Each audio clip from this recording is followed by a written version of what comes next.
Bonjour les poissons, j'espère que vous allez bien. Et je vous souhaite encore une magnifique année 2025 et on va faire ensemble votre tirage pour la semaine du 6 janvier au 12 janvier. Alors, on va commencer par ce petit oracle des anges qui va vous parler de surprise. Enfin, on va vous donner le premier conseil des anges pour vous cette semaine. Alors, les poissons, il va être question de guérison. Moi, l'ange de la guérison, je suis à tes côtés en ce moment. Sans ma présence et mon amour inconditionnel, pour toi, je t'ai aimé depuis ta première heure et je t'aime pour l'éternité. Ça, c'est quelque chose qui est très beau. Ensuite, on va regarder comme ça, et ce que je vais faire, c'est que je vais vous prendre ici l'Astro Crush, on va regarder les pensées de votre autre, la personne que vous avez le plus en tête.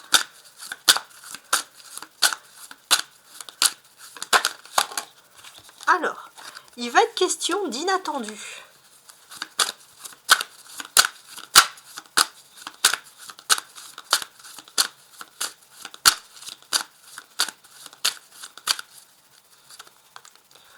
Ouais, alors là, le coup de foudre, c'est quelque chose qui arrive d'un coup. Donc oui, il y a quelque chose d'inattendu, on a compris.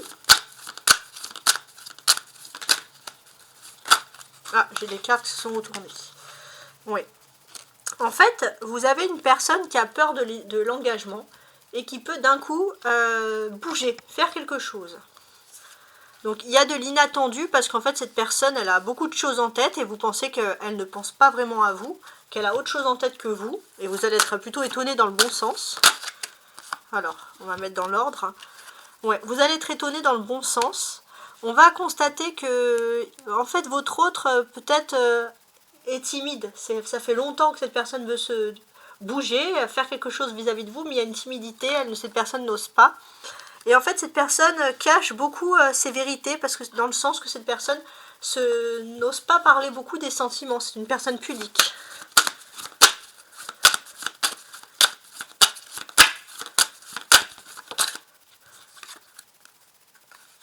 Ouais. Votre autre a beaucoup de choses en tête. En plus, elle peut être stressée, influencée par tout ce qu'elle a autour.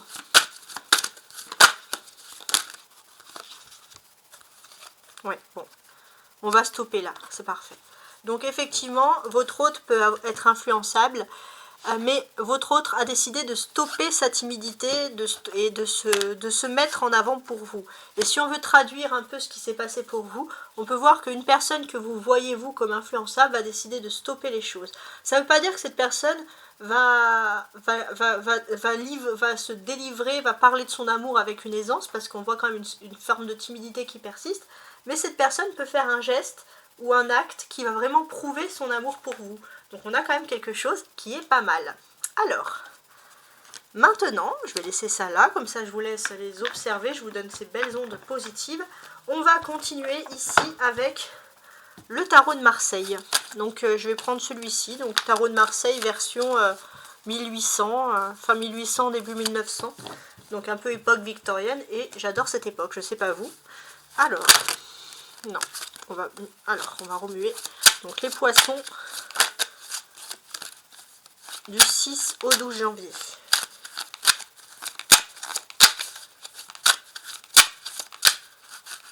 Alors, ce que je vais faire, c'est que je vais couper le jeu en deux. On va regarder déjà les énergies de la semaine.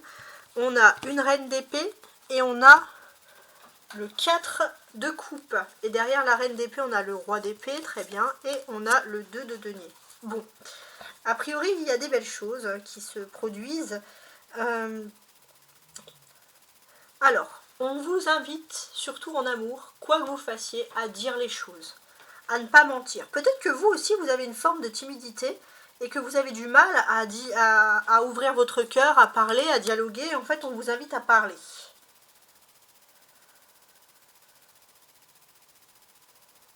Il est possible aussi que si vous ne parlez pas non plus de votre côté, votre hôte pourrait penser que vous êtes insatisfait ou c'est ce que vous pouvez laisser entendre comme message, alors que c'est a priori pas du tout le cas. Alors, je place 5 cartes que je vais compléter avec un oracle céleste après.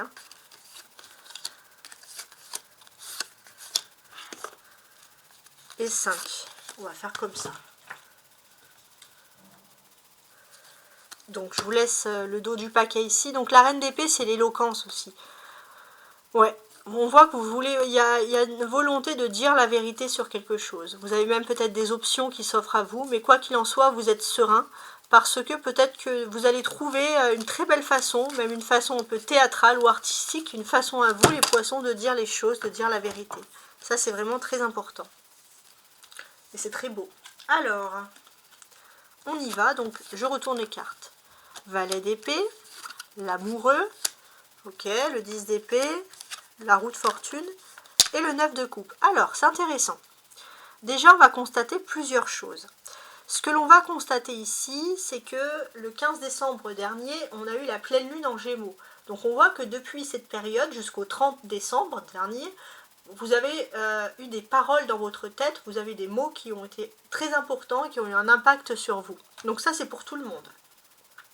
Et on voit que là, jusqu'à dimanche, vous avez décidé de retrousser vos manches pour essayer de mettre des choses en pratique. Ça peut être des conseils qui ont été sortis, par exemple. Donc on est dans ce domaine-là.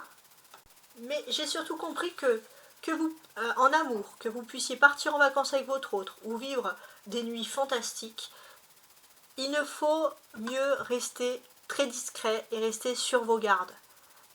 Ouais, vous choisissez la discrétion en amour. C'est un peu votre leitmotiv ici.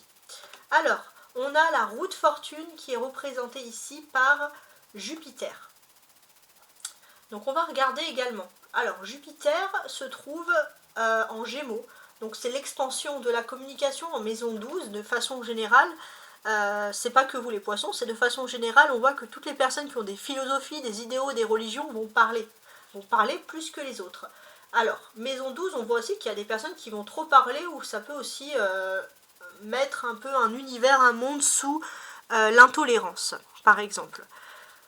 Alors vous, comment vous allez vivre les choses? J'ai l'impression que vous, il y a quelque chose de très important, il y a comme une élévation spirituelle. On a la roue de fortune qui porte le numéro 10, par exemple, et le numéro 10 est représenté par l'ange Aladia. Je vous dis qu'il y a un ange qui vous guérit, et je pense que c'est l'ange Aladia, L-A-L-A-D-I-A-H, Aladia. Donc vous pouvez le noter, vous renseigner sur cet ange, et c'est un ange qui apporte l'élévation spirituelle et la guérison. J'ai l'impression que vous êtes au-delà de ce que vous pouvez entendre. Oui, vous avez des idéaux spirituels, mais vous n'avez pas besoin d'être entouré de gens qui sont comme vous n'avez pas besoin, qui ont les mêmes idéaux, vous n'avez pas besoin de crier haut et fort. On voit que vous êtes plutôt bien avec votre spiritualité, les poissons, vous êtes bien avec votre univers, hein, tout simplement. Donc on est dans des choses pas mal du tout ici. D'un point de vue astrologique, en début de semaine, on voit que vous n'avez plus envie de lutter avec... vous avez Jupiter qui forme 2 carrés avec vous. Il y a un carré avec vous en Saturne, donc on constate que vous avez Saturne sur vous. Donc c'est assez intéressant, c'est que vous avez envie d'agir pour vous dans des domaines bien précis. Saturne, c'est souvent l'autorité, donc vous voulez agir dans votre vie avec autorité. Où se trouve le poisson en ce début de semaine? Il se trouve en maison 9. On voit que sur tout ce qui peut être philosophie, idéaux, religiosité, vous gardez les choses pour vous. Vous n'avez pas, ça va être des personnes qui ne vont pas vouloir parler de politique, ça va être des personnes autour d'une table, ça va être des personnes qui vont vouloir agir, gérer pour elles, reprendre de l'autorité pour elles. Le milieu du ciel est dans votre signe aussi, donc on voit que c'est un milieu du ciel qui peut être assez intéressant, puisqu'on voit que vous avez un objectif de vie, d'apprentissage, intellectuel ou de religion ou de philosophie qui peut être très intéressant. On voit que les poissons aussi, vous connaissez quel est votre objectif, ça c'est très important. Mais ce que l'on va pouvoir constater, c'est qu'avec cette opposition au carré de Jupiter, la seule petite chose, c'est que il est possible que vous ayez un petit peu une réorganisation matérielle qui vous empêche de vivre votre rêve et de vivre votre philosophie pleinement. Donc on voit que vous allez vouloir parler sur ça. Et ça, c'est ce que l'on ressent clairement. Vous avez cette opposition-là à côté de Jupiter qui vous gâche un petit peu le truc, parce qu'on voit qu'au niveau amour, ici, il y a clairement de la tranquillité hein, qui ressurgit ici. Il y a l'expansion de l'amour, hein. On sent que vous, l'amour va être comme un idéal de vie, une philosophie. Vous allez peut-être aussi vivre avec quelqu'un ou être en couple avec quelqu'un qui partage votre philosophie. Voilà, le seul petit hic, mais j'ai l'impression que vous pourriez un peu vous soustraire, c'est la réorganisation matérielle. Alors, le seul petit hic aussi, c'est par exemple, vous avez un voyage annulé. Ça, c'est quelque chose, oui, qui peut vous déplaire parce que vous aviez un besoin on va dire, de vous détendre par rapport à beaucoup de choses. Enfin, voilà, ça, c'est des choses qui ressortent. Alors, on a les personnages, on a le valet d'épée et on a ici l'amoureux. Ouais. Alors, il est possible qu'il y ait des naissances surprises. Ça, c'est quelque chose qui ressurgit ici. Ok, donc qu'il y ait des naissances surprises. Il est possible aussi, les poissons, que parfois on se pose des questions. Est-ce que j'ai été voulu à la naissance? Est-ce que mon frère, ma soeur prend pas plus de place que moi, etc. Donc il y a des questions un petit peu existentielles qui peuvent un peu vous tourner dans la tête. On a les amoureux et on a la roue de fortune. Ça, ce sont les faits majeurs de la semaine. Et en tant que fait majeur, j'ai ce sentiment qu'il y a une compréhension totale sur l'amour. Il y a quelque chose qui est très important. On voit aussi que c'est une semaine qui privilégie beaucoup la fertilité, le fait d'avoir un enfant, etc. Ça ressort encore et encore. On a les 2 10 ensemble, le 10 d'épée et la roue de fortune. 2 10 ensemble. Ça vous démontre ici que vous êtes sur la bonne voie sur le plan spirituel. Donc ça ressort ce que nous dit la roue astrologique. Donc ici, d'une certaine façon, on vous dit que il y a peut-être également une histoire d'une entente ou d'une liaison sentimentale qui s'est évanouie. Oui, donc ça a été un petit peu difficile, mais il y a un revirement de situation. C'est-à-dire que il y a un changement stimulant, une nouvelle voie créative, une carrière différente, une nouvelle façon de voir justement la vie financière, un meilleur plan financier, à quelque chose. J'ai l'impression que vous reprenez du poil de la bête et vous ne vous laissez plus abattre par exemple par des vieilles situations sentimentales. On vous sent que ce que vous souhaitez, c'est reprendre ici votre courage finalement à deux mains. Donc ça, c'est très fort. On a le 10 d'épée et on a le valet d'épée. Donc ça, c'est les épées. Donc les épées, c'est des défis, des défis que vous allez faire dans votre vie. Donc, en termes de défis, je suis en train d'analyser. Ouais, c'est très intéressant. Donc, en termes de défis, j'ai ce sentiment que vous êtes un petit peu dans une réflexion. Il est possible aussi que vous aviez en tête des conseils pratiques et utiles pour redresser quelque chose, notamment sauver l'amour sur une liaison, une entente qui commençait à s'évanouir. Vous allez être stratège et a priori votre stratégie va vraiment fonctionner. Et on voit vraiment qu'il y a le divin qui est avec vous côté amour. J'ai l'impression qu'on peut parler aussi qu'il y a on vous incite ici à, si vous vivez en couple avec quelqu'un, à pratiquer plus de bons moments ensemble, à sortir, je sais pas, ici on a une foire, mais à sortir, à prendre des moments à deux, pas toujours être enfermé, prendre l'air ensemble. Ça, c'est vraiment la voie, ce que le divin vous demande si vous êtes en couple. Vers quoi on vous tourne? Alors, regardez, 9, 10, 11. 9, 10, 11. Donc ça, c'est des suites d'événements. Alors,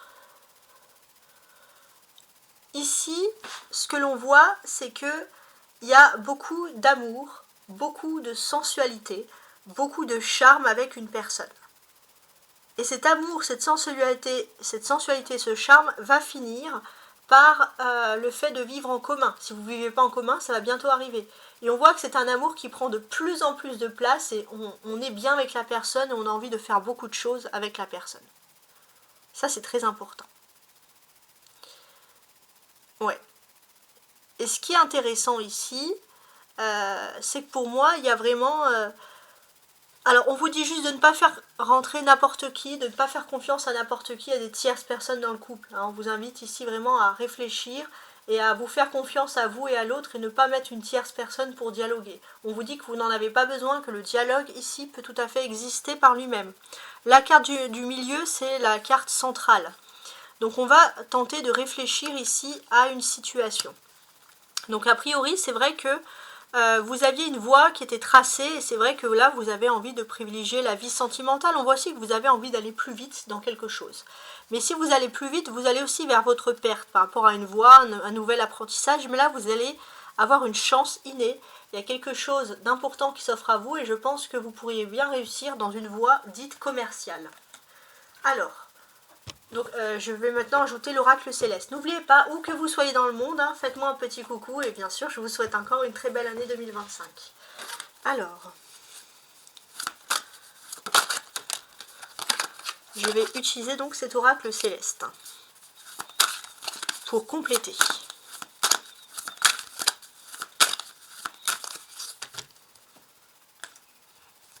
Donc je vais couper en deux. Hein, oh, pas mal. Hein. On va parler de réussite quand même sur le plan financier malgré tout. Hein. Ouais, il y a une possibilité sur les possessions, sur ce que vous avez déjà. Il y a une protection, il y a la réussite, hein, il y a le ciel bleu derrière. Donc voilà, n'ayez crainte. Hein, quand même, il y a des belles choses. Donc déjà, la vie vous offre un très beau cadeau. Alors, on ajoute quelque chose.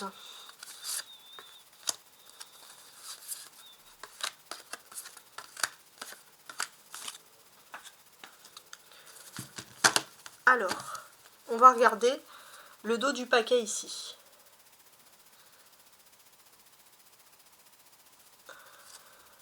Ouais, il y a cette réussite, hein, toujours. L'oracle céleste, il a pris beaucoup de choses sur les cartes, mais aussi sur le Béline. Et là, c'est vrai qu'on retrouve un peu l'emblème du Béline avec le laurier de la victoire, la réussite divine. En plus, il y a le divin derrière, le ciel. Donc, il y a une belle réussite pour vous, les poissons, cette semaine. Hein. Il y a quelque chose de très beau. Alors, on va continuer. Si vous souhaitez une correspondance, une guidance privée, vous pouvez me contacter à tarotastroguidance@gmail.com. En général, je mets toujours mon mail sous les chaînes, ou sinon, tout simplement, vous pouvez le trouver dans le descriptif de ma chaîne. Alors, donc tarotastroguidance@gmail.com. On y va. Le valet d'épée. Et aussi, on a le feu. Ok. J'ai ce sentiment, là, peut-être avec des signes du feu, Sagittaire, Lion ou Bélier, les poissons, vous pensez faire confiance à cette personne, mais cette personne, on vous le dit clairement, ne changera pas. Ça serait même imprudent de faire confiance à cette personne. On voit aussi que l'amour, hein, prend une place importante, la personne qui vous est destinée. J'ai l'impression aussi que c'est la santé pour vous. L'amour, c'est la santé. Plus il y a des belles choses qui se passent, plus vous vous sentez bien dans votre corps. Oups, alors attention. Ensuite, on a ici le 10 d'épée. Alors attention. Le 10 d'épée. Alors on va l'analyser, ce 10 d'épée.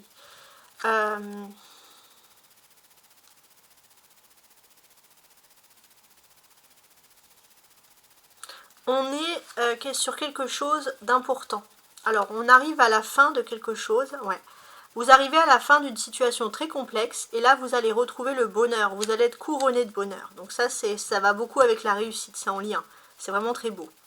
Avec la roue de fortune, vous allez voir qu'il y a vraiment quelque chose, une lutte cosmique, si j'ose dire, entre le bien et le mal. Il y a quelque chose d'important. Et vous, votre but dans cette énergie, dans cet univers, c'est de communiquer. Voilà, communiquer, favoriser les échanges.